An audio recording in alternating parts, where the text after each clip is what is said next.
नमस्कार मेरे नौजवान साथियों, कैसे हैं आप सब। आशा करता हूं आप सभी स्वस्थ और प्रसन्न होंगे तथा लगातार सीख रहे होंगे। मैं Prem, assistant professor, PSMPG college, geography department Kannauj, आपका स्वागत करता हूं अपने YouTube channel @learn geography with Prem में। दोस्तों, जो हम AGP दिसंबर 2018 ज्योग्राफी सॉल्व पेपर की सीरीज चला रहे हैं, उसमें अभी तक हमने 40 क्वेश्चनों पर चर्चा कर ली है। ठीक है दोस्तों, तो चलिए आज हम शुरू करते हैं 41वें क्वेश्चन से और करते हैं कुछ क्वेश्चनों पर बात। तो चलिए 41वें नंबर का प्रश्न है दोस्तों, जो आपका वो कथन कारण वाला है। ठीक है, तो देखते हैं हम कि कथन कारण में क्या कह रहा है वो। अभिकथन यानी जो कथन है आपका, यानी असर्सन है, जो किसी नगर के केंद्रीय व्यवसाय जिले यानी कि CBD सेंट्रल बिजनेस डिस्ट्रिक्ट में थोक स्टोर, कार्यालय और सांस्कृतिक एवं मनोरंजक गतिविधियां उच्च केंद्रित होती हैं। ठीक है, तो दोस्तों जो कोई बड़ा नगर है, जैसे मान लीजिए कि दिल्ली है, तो दिल्ली का जो CBD है, दिल्ली का CBD चांदनी चौक है। ठीक है, तो वहाँ पर ये सभी काम ज़्यादा होते हैं। थोक स्टोर होते हैं, कार्यालय होते हैं, सांस्कृतिक एवं मनोरंजक गतिविधियाँ होती रहती हैं। इसका मतलब ये सही है। ठीक है, इसके बाद जो तर्क दे रहा है वो, ठीक है दोस्तों, हमने आपको बताया था कि अगर आपका एक विकल्प सही है तो जाहिर सी बात है कि आपका यानी कि A विकल्प अगर सही है तो एक विकल्प आपका सीधे गलत हो जाएगा, यानी कि चौथा नंबर तो नहीं हो सकता आपका। ठीक है, चलिए तर्क की बात करते हैं। तर्क कह रहा है कि CBD की ओर दूरी घटने के साथ साथ रियल एस्टेट की कीमत और मांग में बढ़ोतरी होती जाती है। कहने का मतलब ये है कि अगर ये नगर है, ठीक है, और ये इसका CBD है, तो जैसे जैसे हम अंदर की ओर जाएंगे इसकी ओर, तो आपको भी पता है कि ज़मीन की कीमत अधिक होती चली जाती है, यानी कि रियल एस्टेट की कीमत अधिक होने लगती है और मांग भी बहुत अधिक होती है। तो ये भी आपका सही है। ठीक है, और यह सही व्याख्या भी कर रहा है। ठीक है, तो आपका जो विकल्प A है वो सही होता है। ठीक है, इसकी व्याख्या भी देख लेते हैं दोस्तों। इसकी व्याख्या है आपकी कि किसी नगर के केंद्रीय व्यवसाय जिले यानी कि CBD सेंट्रल बिजनेस डिस्ट्रिक्ट में थोक स्टोर, कार्यालय, सांस्कृतिक एवं मनोरंजक गतिविधियां उच्च केंद्रित होती हैं। नगर का यह भाग कोर, द सिटी, डाउनटाउन आदि नामों से भी पुकारा जाता है। तो ये आपको याद रखना है कि CBD को हम कोर भी कहते हैं, द सिटी भी कहते हैं और डाउनटाउन भी कहते हैं। यहाँ भूमि उपयोग रिहायशी रूप में कम होता है, यानी कि यहाँ पर जो भूमि होती है वो लोगों के रहने के लिए कम होती है। ठीक है, ये नगर के अन्य भागों से यातायात द्वारा सुगम रूप से जुड़ा हुआ होता है। नगर के इस भाग में बहुमंजिली इमारतें होती हैं। ठीक है, अतः CBD की ओर दूरी घटने के साथ साथ रियल एस्टेट की मांग एवं कीमत में बढ़ोतरी होती जाती है। तो ये भी सही है और व्याख्या भी कर रहा है। ठीक है, अब दोस्तों 42वें नंबर का क्वेश्चन है आपका कि निम्नलिखित कथन, कौन सा कथन सही तरीके से गुरुत्वाकर्षण मॉडल और स्थितिज मॉडल के बीच अंतर की व्याख्या करता है। ठीक है, which one of the following statement correctly explain the difference between gravity model and potential model. ठीक है, अब आपके विकल्प हैं दोस्तों, विकल्पों पे हम चर्चा कर लेते हैं। पहला विकल्प है आपका कि गुरुत्वाकर्षण मॉडल दूरी पर विचार नहीं करता, जबकि स्थितिज मॉडल उसका विचार करता है। जबकि दोस्तों गुरुत्वाकर्षण मॉडल दूरी पर ही विचार करता है, यानी कि ये विकल्प आपका गलत हो जाता है। ठीक है, तो पहला विकल्प आपका दोस्तों गलत है। ठीक है, दूसरा कह रहा है कि गुरुत्वाकर्षण मॉडल स्थानों के आकार का प्रावधान नहीं करता, जबकि स्थितिज मॉडल स्थानों के आकार पर विचार करता है।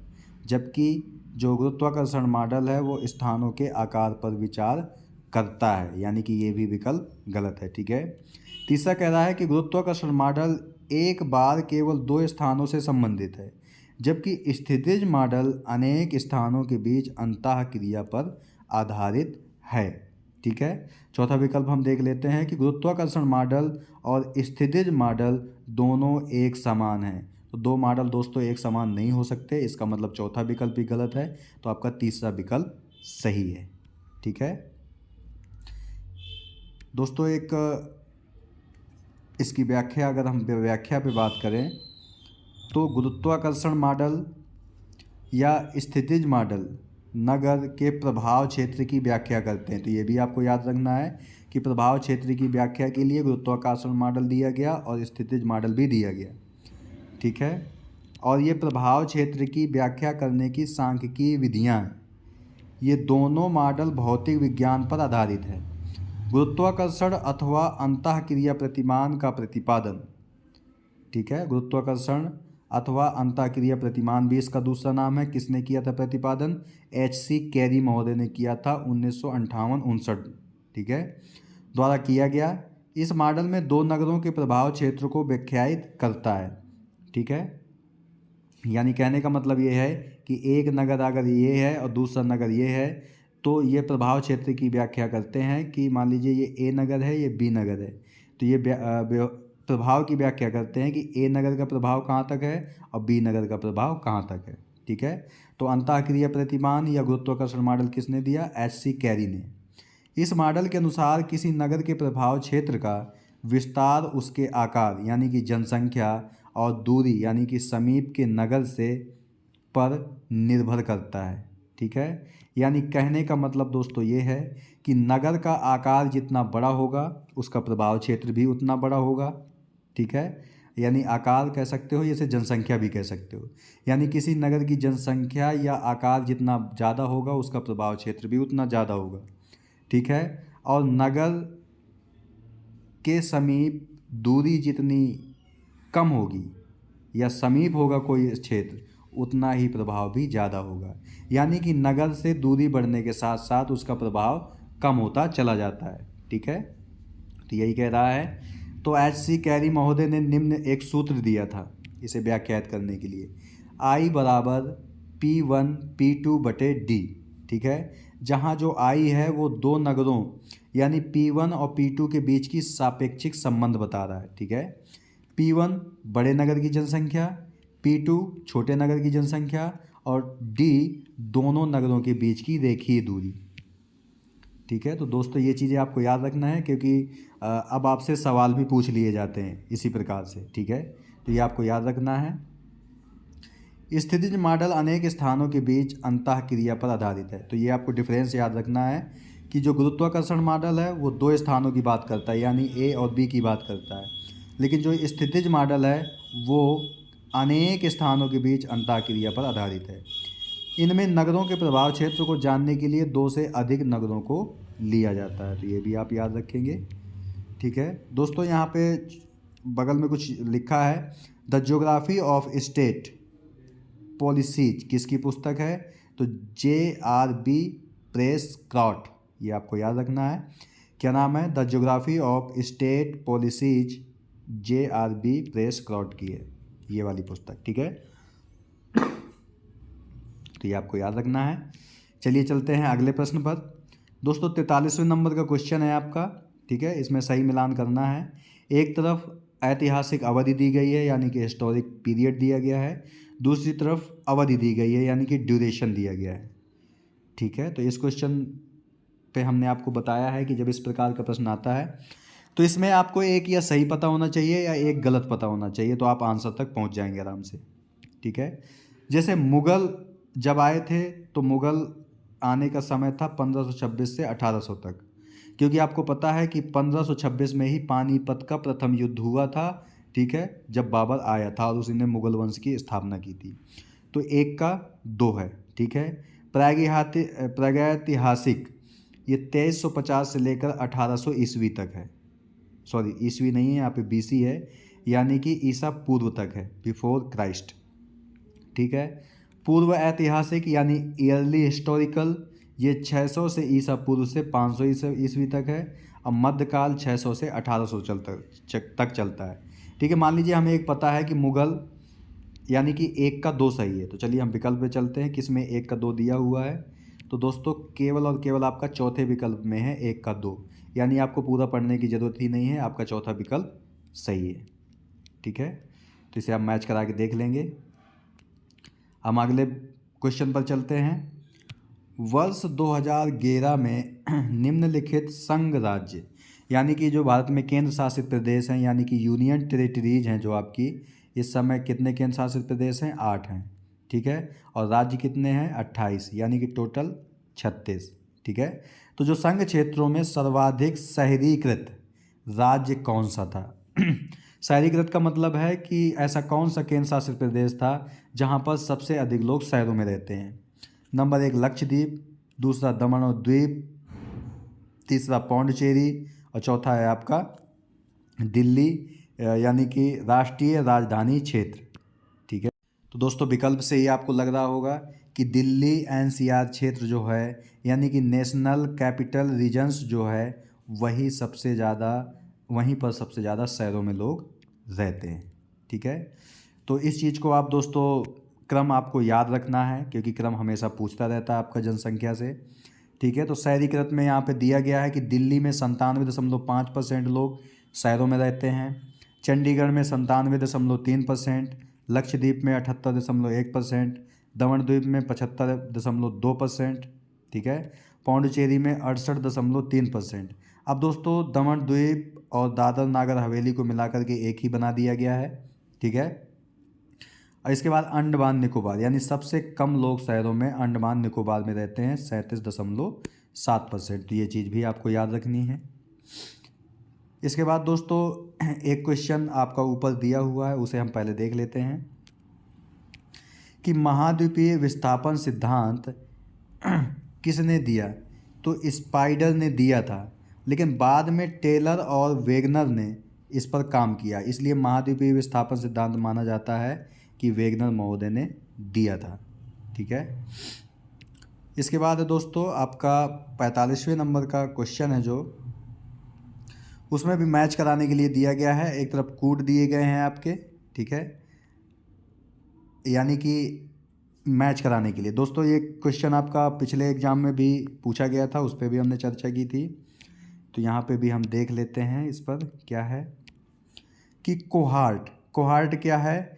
तो विशेष समान विशेषताओं से जुड़े जनसंख्या समूह आपके कोहार्ट कहलाते हैं। ठीक है, यानी population group unified by a specific common characteristic. ठीक है, यानी 1 का तीसरा सही है।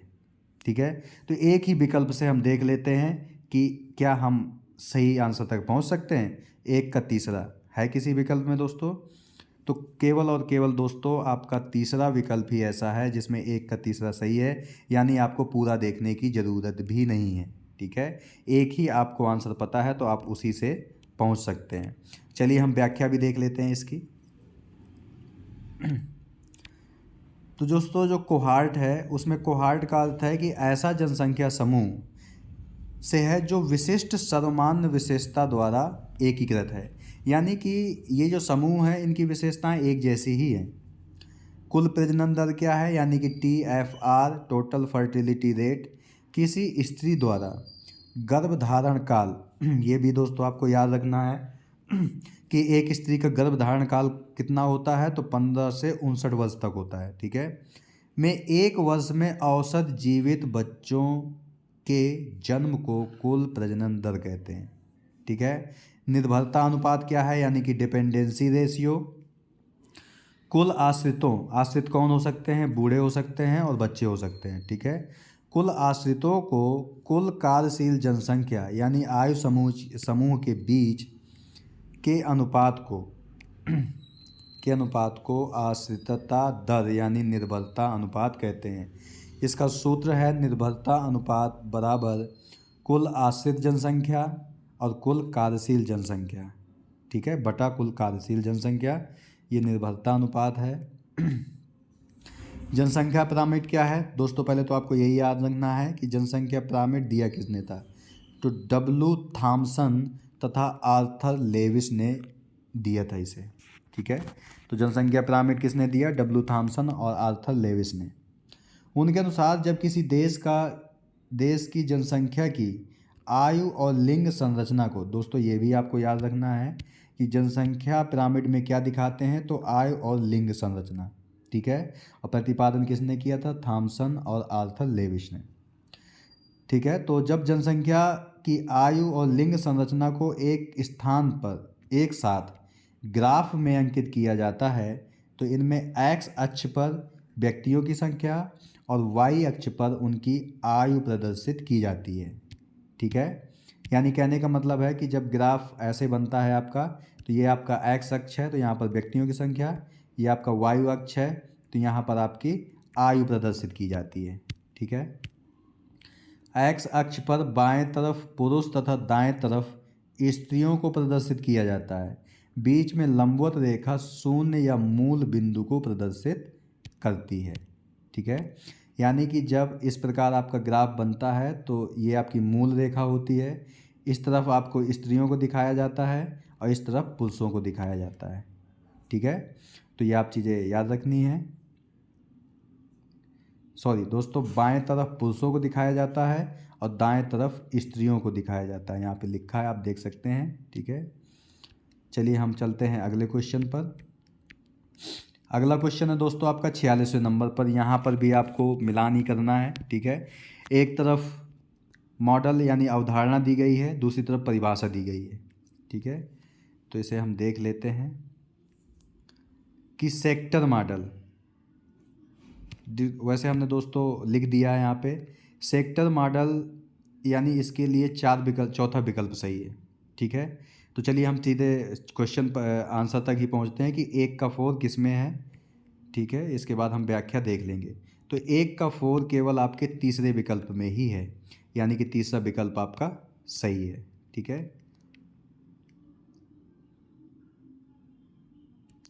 चलिए अब हमें सीधे इसकी व्याख्या ही देख लेते हैं। तीसरा विकल्प आपका दोस्तों सही है, व्याख्या आपकी इम्पोर्टेंट है, इसे आप याद रखेंगे कि संकेंद्रीय मेखला सिद्धांत यानी कंसेंट्रिक जोन थ्योरी, यह सिद्धांत नगरीय विकास के सिद्धांत अथवा नगरीय भूमि उपयोग सिद्धांत या नगरों की आंतरिक संरचना के मॉडल से संबंधित है। यानी आपको पहले तो यही पता होना चाहिए कि जो संकेंद्रीय मॉडल सिद्धांत है या मेखला सिद्धांत है वो दिया किस लिए गया था, तो नगरीय विकास के लिए, ठीक है, नगर की भूमि उपयोग बताने के लिए और नगर की आंतरिक संरचना बताने के लिए दिया गया था, ठीक है। तो अब इसको दिया किसने था, तो अमेरिकन समाजशास्त्री बर्गेश महोदय ने 1923 में दिया था। तो ये आपको याद रखना है, कहाँ के थे, अमेरिका के समाजशास्त्री थे, बर्गेश महोदय ने दिया था, ठीक है। इसका विस्तृत विवरण उनके द्वारा लिखे गए द ग्रोथ, पुस्तक आप याद रखेंगे दोस्तों, ठीक है, उनके द्वारा लिखे गए the growth of the city जो कि 1925 में आई थी, एवं अर्बन एरियाज यानी 1929 में आई थी, ये 2 लेखों में पाए जाते हैं, ठीक है। यानी इन लेखों के माध्यम से उसने अपने कंसेंट्रेट जोन थ्योरी दी थी, किसने, बर्गेश महोदय ने। तो इनको आपको याद रखना है, the growth of the city 1925 में आई, द अर्बन एरियाज 1929 में आई, ठीक है। यह सिद्धांत अमेरिका के शिकागो नगर, ये भी आपको याद रखना है, अमेरिका के शिकागो नगर के अध्ययन पर आधारित था।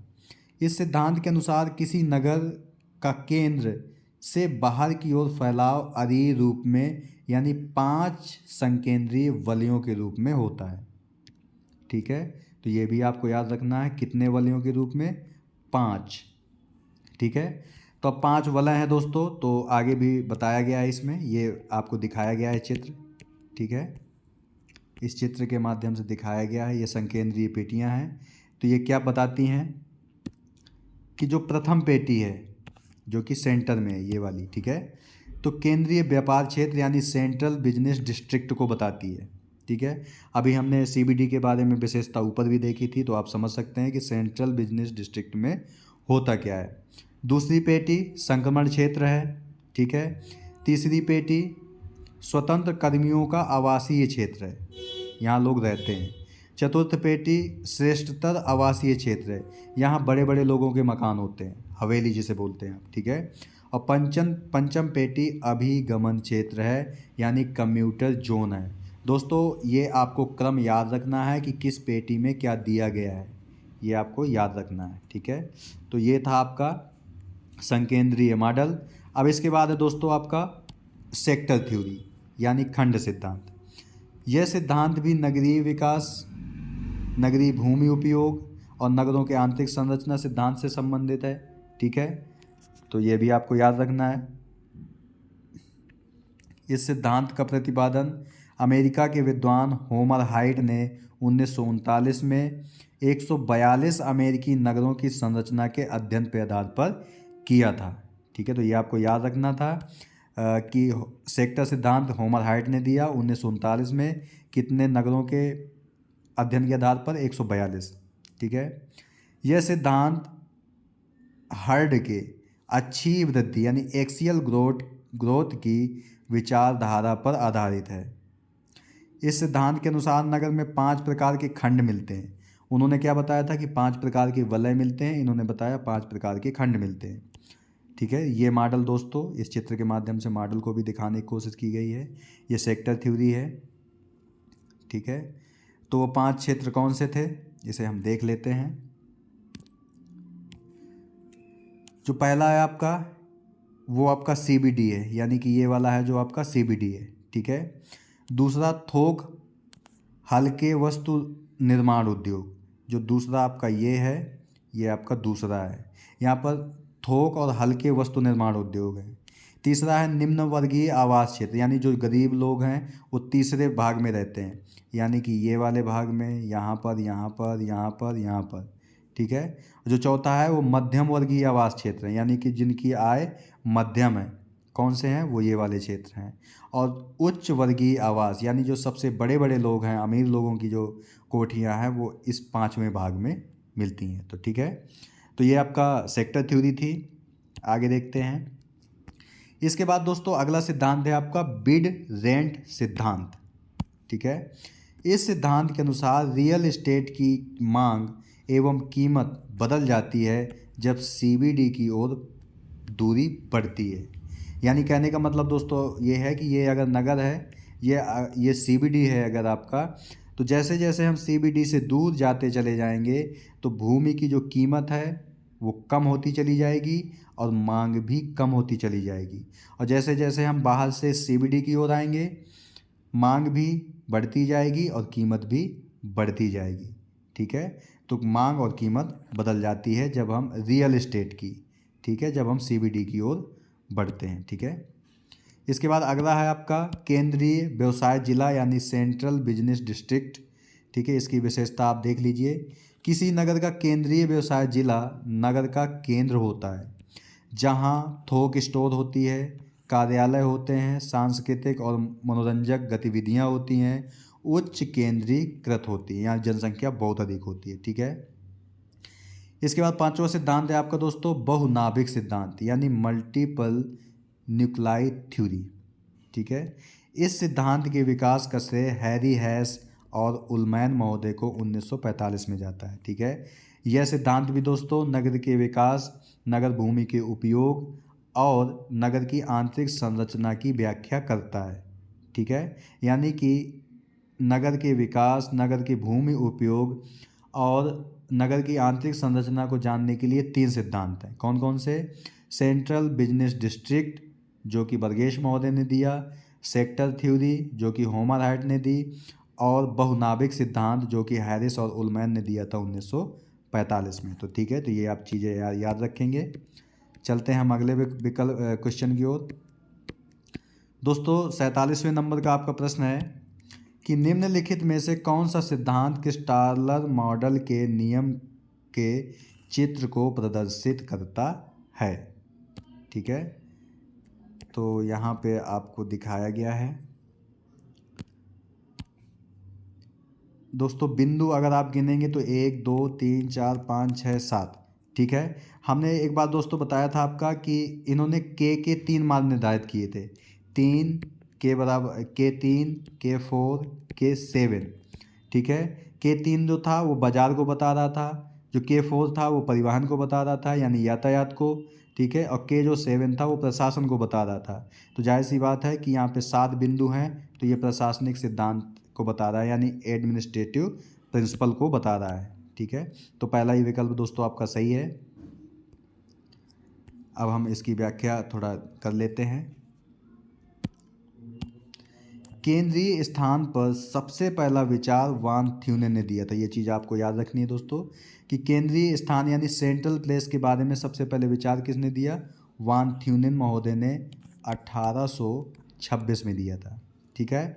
जबकि जो केंद्रीय स्थान जो शब्द है, सेंट्रल प्लेस शब्द है, उसे मार्क जेफरसन ने 1931 में दिया था।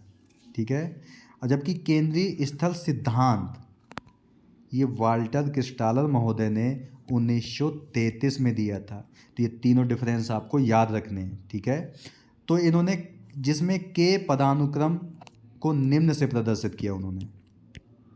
पहले दोस्तों बजाज सिद्धांत यानी के बराबर 3। अगर इस प्रकार का आपका चित्र मिले तो के बराबर 3 है, यानी बजाज सिद्धांत। दोस्तों आपको ट्रिक याद करने की ज़रूरत नहीं है, सीधे सीधे आप देख सकते हैं बाजार। इसमें आपके 3 शब्द हैं तो के बराबर 3 है। के 4 यातायात में आप देखेंगे 4 शब्द हैं। ठीक है। तो के बराबर 4 आप ऐसे देख सकते हैं। इसके बाद दोस्तों आपका अगर आपको 2 पता है तो तीसरे को याद करने की ज़रूरत ही नहीं है। के बराबर 7 यानी प्रशासनिक नियम है। ठीक है।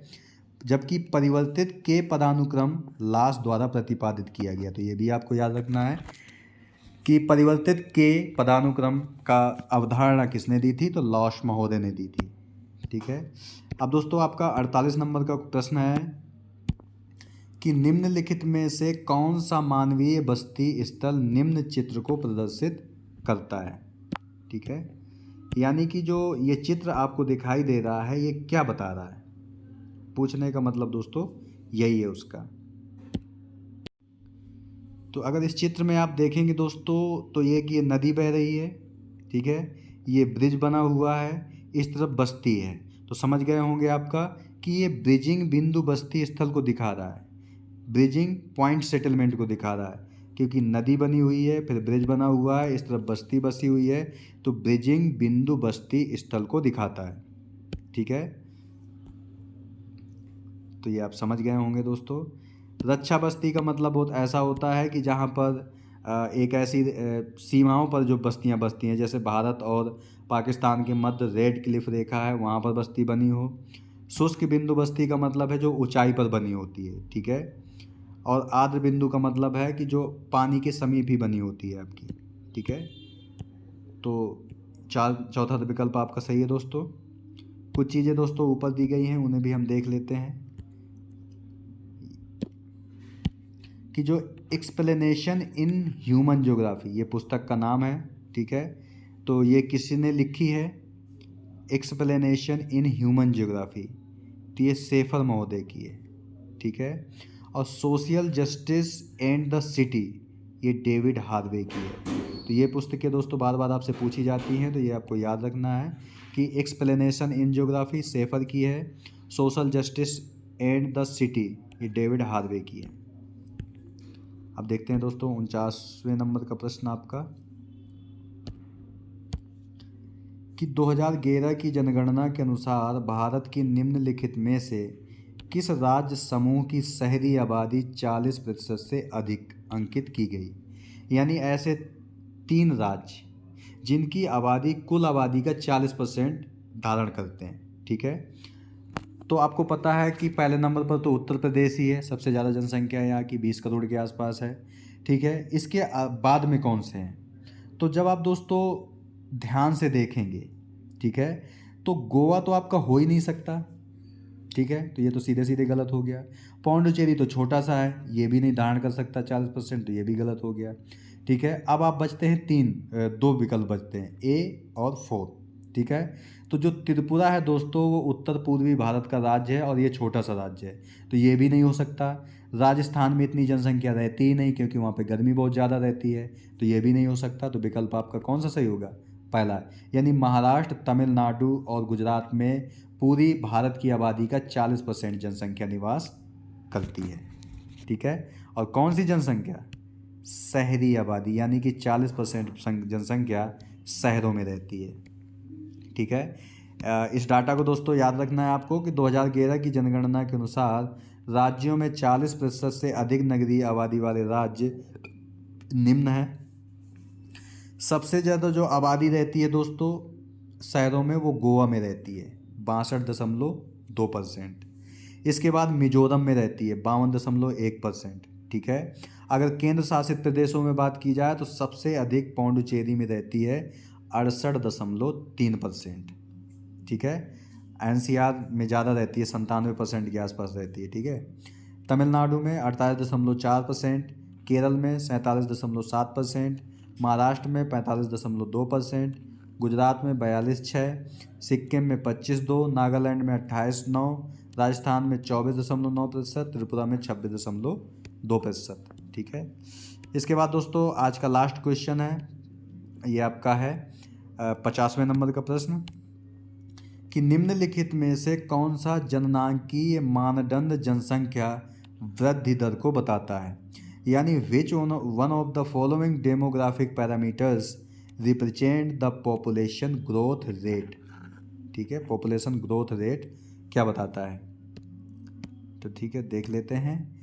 प्राकृतिक परिवर्तन और अशोधित जन्म दर यानी natural change and crude birth rate. ठीक है। प्राकृतिक परिवर्तन और कुल प्रयास यानी कि नेट माइग्रेशन। ठीक है। और कुल प्रवास और प्रजनन दर, कुल प्रवास और जन्म दर। तो दोस्तों ये एक गलत है, तीसरा भी गलत है, चौथा भी गलत है, आपका दूसरा विकल्प सही है, प्राकृतिक परिवर्तन और कुल प्रयास। ठीक है। इसकी व्याख्या भी देख लेते हैं। 2 नंबर है कि जनसंख्या वृद्धि दर पर प्राकृतिक वृद्धि दर, प्राकृतिक वृद्धि दर में कौन कौन सी चीज़ें शामिल हैं ये भी आपको याद रखना है। तो अशोधित जन्म दर और अशोधित मृत्यु दर। ठीक है। तथा कुल प्रवास यानी कि नेट माइग्रेशन पर निर्भर करता है आपका प्राकृतिक जनसंख्या वृद्धि दर। ठीक है। तो दोस्तों आज हम यहीं तक बात करते हैं। आज हमने नेट जेआरएफ एजीपी दिसंबर ज्योग्राफी सॉल्व पेपर 2018 के 10 क्वेश्चनों पर चर्चा की 41 से 50 तक। ठीक है दोस्तों, आगे आने वाले वीडियो में हम बात करेंगे आपसे 51 से 60 तक के प्रश्नों के बारे में। ठीक है दोस्तों, तो अगर ये वीडियो आपको अच्छा लगे तो वीडियो को लाइक, शेयर और कमेंट करें, साथ ही साथ चैनल को भी सब्सक्राइब करें और बेल आइकन का बटन भी दबा दें ताकि आने वाले वीडियो की नोटिफिकेशन आपको मिलती रहे। मिलते हैं आपसे नेक्स्ट वीडियो में अगले क्वेश्चनों के साथ। तब तक के लिए नमस्कार। आप प्रसन्न रहिए, खुश रहिए, मुस्कुराते रहिए, कभी अपने लिए तो कभी अपनों के लिए। धन्यवाद। जय हिंद दोस्तों।